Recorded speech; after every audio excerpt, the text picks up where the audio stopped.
Welcome to the Engage with Energy podcast. Engage with Energy is dedicated to solving problems related to business transformation, enterprise asset management, and corporate social responsibility. We will be bringing you interesting guests and sharing useful information to help you on your journey to achieving world-class business performance. Thanks for tuning in. Sit back, relax, and enjoy. Welcome to the Engage with Energy podcast. I'm Don Racy, founder of Engage Energy and Industrial Consulting, and I'm really excited about today's show.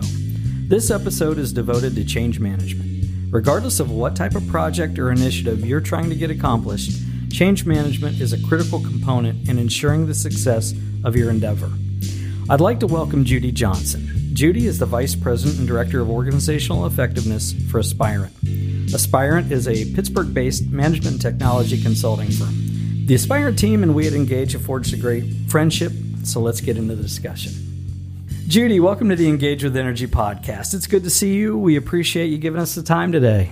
Thanks, Don. I'm really happy to be here, and I'm looking forward to the discussion. Great. You know, there's a lot we can cover about Aspirant's organizational effectiveness practice, but really want to focus on change management, if that's okay. What I'd like to do is kind of get into what do you see right now are the top issues that a well-structured change management program really needs to address? Mm-hmm.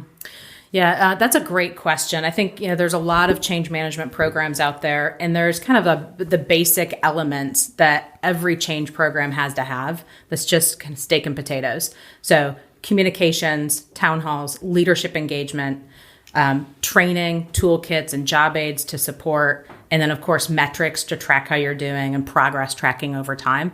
All of those are staples. The differentiator that we see that really differentiates whether you're going to be effective or not is looking at the sustainable change in the future. And that starts with understanding the employee experience, having all those communications and the training and the tools that you're putting in place focused on unspoken needs and concerns. Mm-hmm. So trying to understand what the employee experience is going to be and how do you adjust, how do you support them through that before they ever tell you they're having a problem.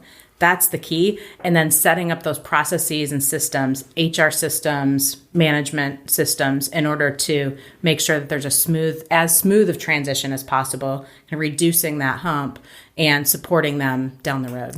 Yeah, well, and I certainly think during this time, especially of COVID-19, that employee experience, as you described, has really been turned on its head. So I'd be very interested in your insight into exactly how has that impacted the workplace from a change management perspective. Yeah, we just, it's really interesting. We started out within a couple weeks of everything shutting down and everyone moving from the office to work from home. We created just a pro bono assessment for companies to use to really gauge how their employees are doing through that transition. We knew it would be a big transition. We called it the Virtual Work Effectiveness Assessment, and that went out to over 7,000 employees. We've just recently started looking at that data, to the compilation of that data to see what we were finding. And what's interesting is employees actually said they were more connected now than they were. So, and when we talk to leaders and employees, I think there was that came out of a need, right? Because now I don't see you every day at the coffee pot and on the way to and from the meeting room. I don't have any exposure to you. So I'm purposely reaching out to connect. So they felt that connection with their managers. They felt like they were having more regular, more valuable connections and conversations with their managers than they did before. They did feel some of the challenges that they were facing, of course, were tools and technology. So, as we all went back to our homes, not everybody had Wi-Fi in their home. Not everyone had a home office, a place to go. It might be the couch, it might be the dining room. Not everyone had their monitors. They went from 2 monitors in their office for some folks, depending on what their work was, to just their laptop at home or just a new laptop. It wasn't even a laptop that they had used. So getting comfortable with that technology was also part of the issue. And then, of course, even for folks like us who can work part-time from home, totally different situation when your entire family and your kids and your pets are all at home. Right. I think we've all experienced that. I worked from home on occasion, and it was a totally different world when the college kids came back and the husband was home as well. So all of that, getting used to all of that were some of the challenges that they were facing, and companies found themselves very quickly, in prior years, they might do that same sort of support of helping people transition to home. It would take them 6 months. Right. Lots of planning, lots of thorough analysis, lots of things putting in place, and they had to do it overnight. So they were forced to figure out how to do that really quickly. So through your interactions with clients specifically, what would you say are the top 2 or 3 issues from a change management perspective that they've really had to tackle as moving from to a virtual workplace? Yeah.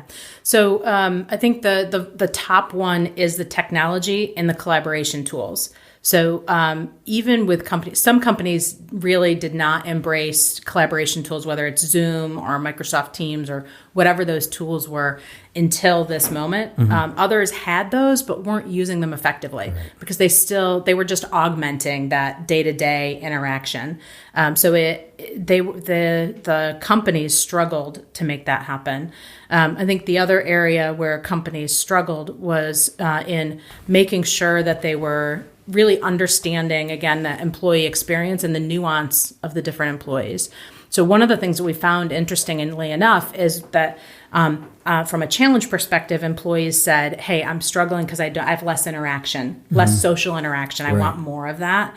But they said at the same time, one of the benefits of not being in the office is less interaction or less distraction. Sure. So, I'm not in a cubicle where people can drive by and stop and interrupt me. I'm able to do focused work. I don't have all that walking between meeting rooms and all that downtime. I'm able to be more productive. So there's this nuance that we started looking at, where how do we help people get that social interaction as we look at what this new, this next phase is going to look like as we start to come out of the everyone in their homes solely. And how do you really understand the employee experience to help them through that and get to a place where they have less distraction but more social interaction? I think as consultants, we've typically been very fortunate that we've had direct access with clients, doing workshops, meeting in conference rooms, seeing the body language, looks on folks' faces.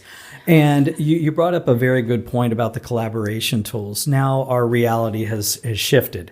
And so many companies and consultants as well have to change the way they interact with clients. The collaboration tools you mentioned, I have found to be a tremendous asset.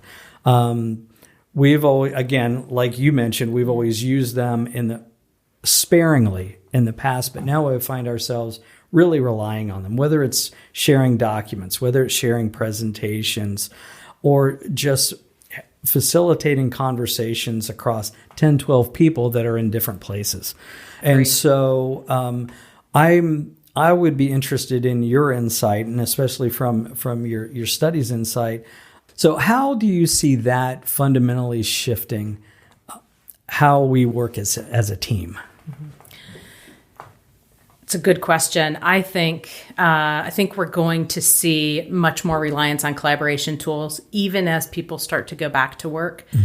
Not everyone is going to go back to work, and it's going to look different. Right. We already were seeing that shift because more and more people are working remotely. We have, obviously with the global workforce, we have more and more people working across cities and across locations. So that has been very slowly progressing, and we were looking that was going to become a real need by 2030. I think the pandemic has squeezed that down and created a need that in the next 2 years, we're going to see it fundamentally shift. And we're going to see companies, I'm working with a couple companies right now on how to leverage, in this case, Microsoft Teams, but it could be anything, where in the past, a couple of years ago, they just wanted to implement it. want to get it out there, start using it, here and there. They're now looking at how do we leverage it? How do we use the whiteboard functionality? How do we conduct workshops? How do we manage to-do lists and action items coming out of meetings? How do we track meetings over time for leadership teams? And really looking at new ways to leverage, I think, where a lot of those collaboration tools were meant to really be fully functioning like that. And we've just never, as businesses, taken the time to do that. Now they see the need and the value. Right. Communication being such a huge factor in change management, what are the 2 or 3 things that we absolutely have to do to make sure that we get this right? Yeah. So the first thing that comes to mind is multiple channels, multiple forms, full stop. So, it can't just be, and I feel like everyone knows this. Whenever I talk with clients about communication and how to make sure that you're providing communication in multiple ways and multiple formats to meet the person where they're at, everyone says, yeah, we've been doing that for a long time. But there's a gap between knowing that and putting it into practice. Somewhere there's a disconnect. And so looking at truly multiple channels, so corporate communications, leadership conversations, town halls, emails, podcasts, videos, however you can create that kind of multi-channel support for people from a communication perspective. And then the other aspect is thinking about making sure that, again, from an employee perspective, each employee hears that same message multiple times before you move on to the next message. Right. There's an old communication saying that people need to hear a message 7 times before it sinks in. And especially when I talk with leaders, I'd be interested in your perspective of this from your work. Leaders who are making these decisions have already talked about a particular conversation, or they've shared what their strategy, they've shared what their vision is at least 10 times before it ever leaves the C-suite, right? Because they've talked about it, they've massaged it, they've cleaned it up, they've put it in a PowerPoint. It's the very first time that employees are hearing it. So they're sick of it. They're ready to move on. They want to go. Yeah. And they have to step back and say, okay, I need to say this at least 7 more times. Right. No, you're exactly right. And I think one of the things that we work very hard with our clients on is making sure that the project sponsors or senior leadership are out in front, always out in front and visible. If you want your employees to embrace this change, they have to see the leadership as being the biggest cheerleader of this particular change initiative, whatever the case may be. So you mentioned multiple channels, whether it's lunch and learns or newsletters or email blasts or voicemails to the entire organization, and just a constant reminder, especially from leadership, that this is in fact important. And that is a top priority for the organization. I think goes miles and miles of making sure that this is important, because the old adage, if it's important to your boss, it's going to be important to you. Totally agree. Early on in my career, I was in a project where we said, we know that's important, but we're going to let that slide. And it of course didn't work. Right. So I think that's absolutely important. One of the other things that we've seen a lot of organizations do is embrace a particular methodology or framework for change management, whether it's ProSci or Nudge or other theories of change management. I would really be interested in your thoughts on utilizing a specific framework for change management and how you go about adopting something like that internally. Yep. Yeah, it's a great question. And so, it's interesting, working in multiple companies, every consulting firm has their own change management framework. A lot of companies, large companies, have their own they've adapted or merged, and they have their own change management framework. So at Aspirant, we use ProSci's ADKAR change management framework. That works very well. I think it's really important to have a framework, again, that has those basics, that allows you to get the project team on the same page, right, the leadership team on the same page, and you can walk them through. This month, this is what we're doing. Next month, this is what we're doing. In 6 months, here's what we're going to be doing, and here's why. And so you're using that framework as not only as making sure that you're getting everything right, but you're bringing people together. Right. But on top of that, I think what often gets missed, and I saw this with a company I'm working with recently. If you're just following that framework, you can lose sight of that employee experience. You can lose sight of, are we actually helping employees pull through and really, really embrace why the change is happening, what it means to them, and how they can get value from it, and do it in a sustainable way. That employee experience and sustainability often aren't in those models. And so you have to decide to do that on top of it. Yeah, that's a great point. I know in our own experience, we typically like to use the phrase, we want to work with you, not on you. Yes. And so that employee experience is huge in that regard. If you want change to stick, the folks that are kind of at the point of execution, the folks that are actually going to do the work or that will be impacted the most by the change that's happening, have to be on board. And not engaging with those, no pun intended, but not engaging with those particular folks and getting their insight and input, I think really handcuffs any change management initiative that you have going on with the organization. And like I said, as opposed to a top-down approach, we're very much recommend a bottoms-up approach. And a number of these frameworks, like ProSci, for instance, I think embrace that and is something that we certainly recommend our clients to take a look at specific frameworks, whatever fits best with their particular culture. And so I think, getting the people involved early and often and making sure that they have a tremendous voice and what that change is going to be will go a long way. Yeah, I really agree. I'd be interested if you have some thoughts on ways that you've worked with your clients or that you've seen your clients engage people throughout the organization to kind of get that Yeah, one of the things that we have embraced over the last couple of years are when you are in a workshop setting or what we call a design workshop. If say you need to review a particular business process, or that is a business process that is a troubled spot in the organization, and it is easy to kind of say, we are going to look at whatever an industry best practice is and just try to plug and play.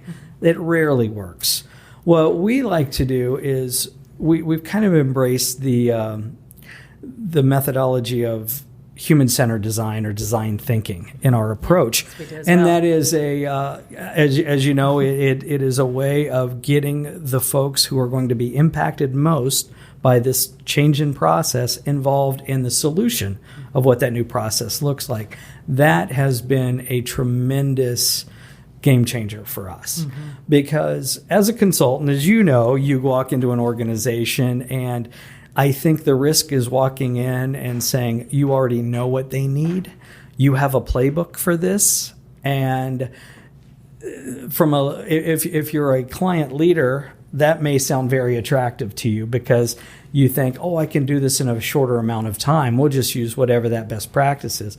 When in reality, you were going to pay for it on the back end. So utilizing those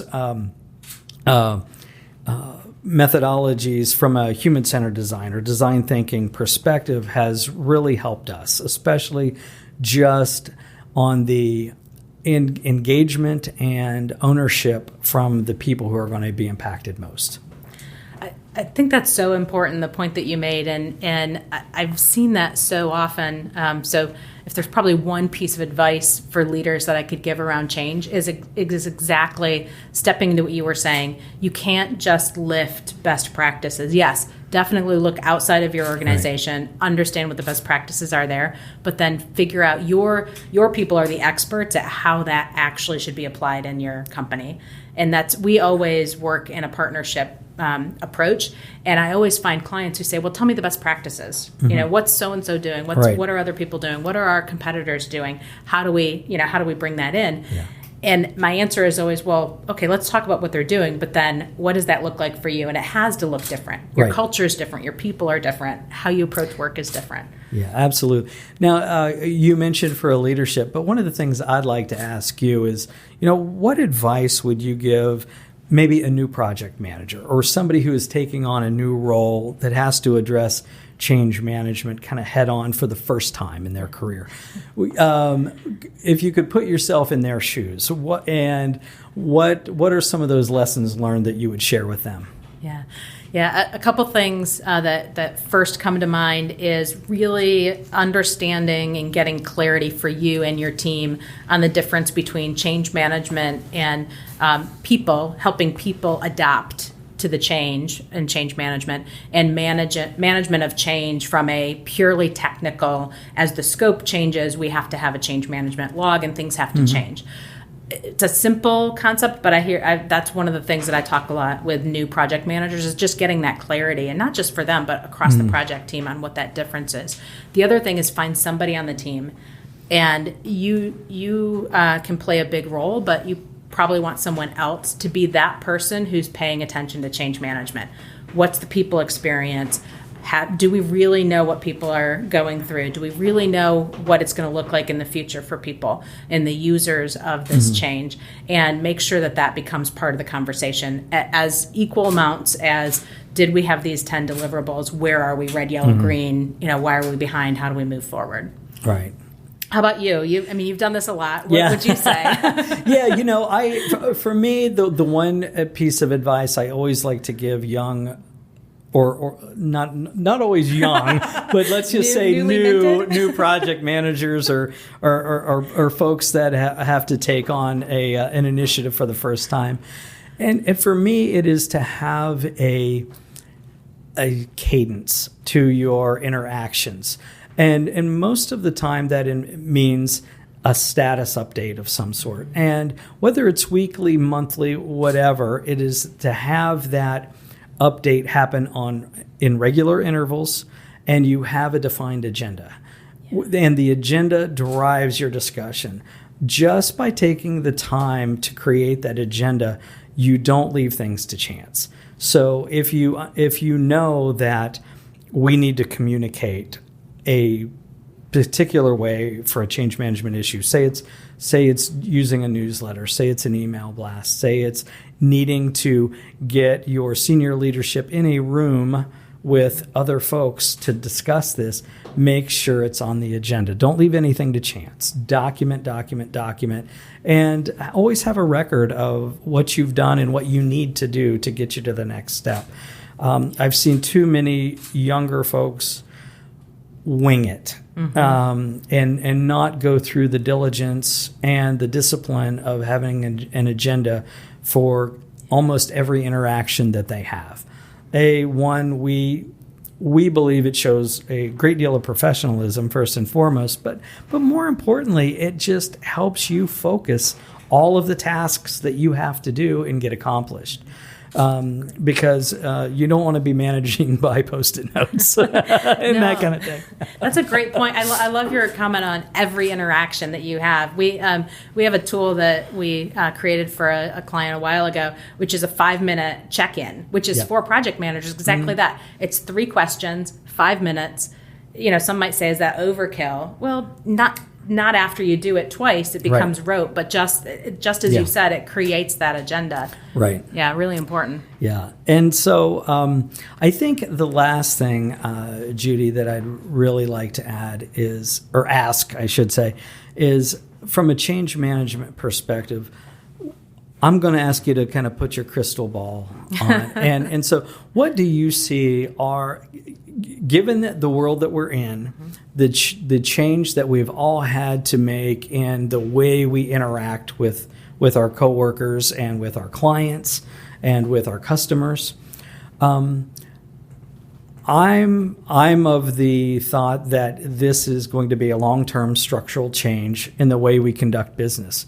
So with that, whether it's COVID-19 now and something else in the future, it has already fundamentally shifted the way we work. So what do you see as kind of the next wave of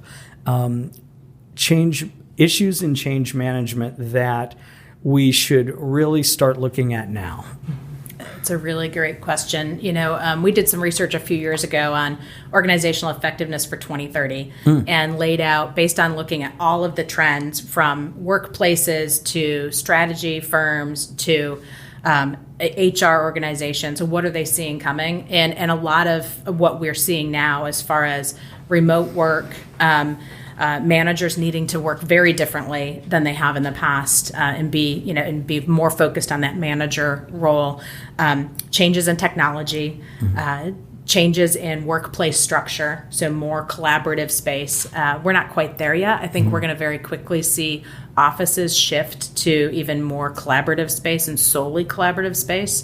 So folks are working at home and maybe coming in to just do those workshops, places where you need to be able to get on the board. A lot of those trends are moving much closer. And I think from a change management perspective, we need to help our employees and help companies get comfortable with constant change, and help, from a company perspective, help funnel that change in a couple ways. First, making sure that the change is always towards your mission and your vision. Right. So, if we're going to have a change in technology, if we're going to have a change in how we work, if we're going to have a change in our policies and procedures from an HR perspective, it's all in an effort to help us get to that North Star that we're all shooting for. And when it's not, we're not going to do it. So just because everybody's 100% work from home, we're not going to do that because we need to, because why? Exactly. Because, so having that ability to, first of all, filter out the change that's not necessary for your organization and constantly be checking in. Is there changes that we should be using to innovate and evolve? And if not, don't do it.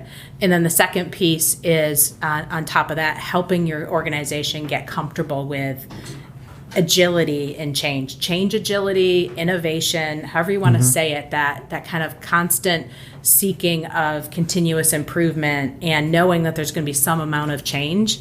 And then getting really good at executing change using a lot of the things that we've talked about today, so that when you do execute a new change, it comes, it's going to be a little bumpy, but the bumps are smoothed out a little bit and it comes a little bit easier for people, and people get to very quickly see, okay, I'm willing to do this. I'm willing to take this chance because it's going to help us in the future. Right.